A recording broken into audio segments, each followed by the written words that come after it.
నమస్తే welcome to A1 TV Telugu news. NTR జిల్లా జగ్గయ్యపేటలో OLX ద్వారా కేటీఎం బైక్ అమ్ముతామని మోసం చేసి దోపిడీకి పాల్పడిన ఇద్దరు నిందితులను చిలకల్లో పోలీసులు అరెస్ట్ చేశారు.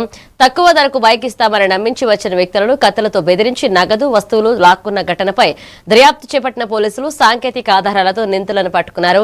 మరొక నిందితుడు పరారీలో ఉన్నట్లుగా పోలీసులు తెలిపారు. ఆన్లైన్ ప్రకటనలను నమ్మే ముందు అప్రమత్తంగా ఉండాలన్నారు. వారు మాత్రమే దొంగలని బ్రాకెట్లో వెళ్ళారు. క్లిక్ చేసి వాళ్ళతో చాటింగ్ చేయటం బిగిన్ చేస్తే వాళ్ళు వెంటనే అన్నీ మన దగ్గర వివరాలు తీసుకోవటం, అన్నీ కూడా వాళ్ళు దాన్ని జాగ్రత్త చేసుకుని తర్వాత మనకి లోన్లు ఇవ్వటం, వేధించడం, మన కాంటాక్ట్ లిస్ట్ అన్ని వాళ్ళకి వెళ్ళిపోద్ది. మనం అక్కడ దానిలో కొన్ని లింకులు వస్తాయి, అది ఏపీకే లింక్స్ అంటారు.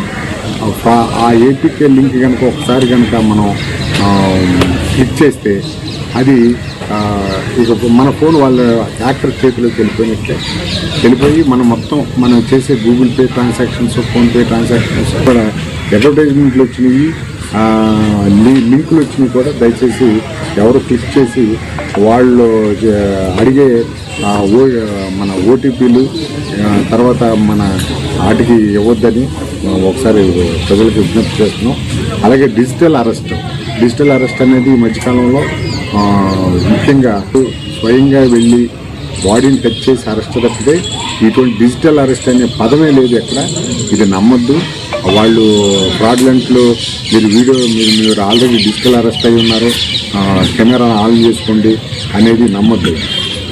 వెంటనే మీరు ఇటువంటి కాల్స్ ఏమైనా వస్తే కనుక 1930 కాల్ కానీ చేసి మీరు సరైన సాయం పొందవచ్చు. 112 కాల్ అయితే మన ఎన్టీఆర్ డిస్ట్రిక్ట్ చెందింది. వాళ్ళు కూడా వెంటనే వెబ్సైట్ని చూసి అది కాల్స్ అనేది వెంటనే చెప్పడం జరుగుతుంది. కాబట్టి వాళ్ళ యొక్క ఏలూరు జిల్లా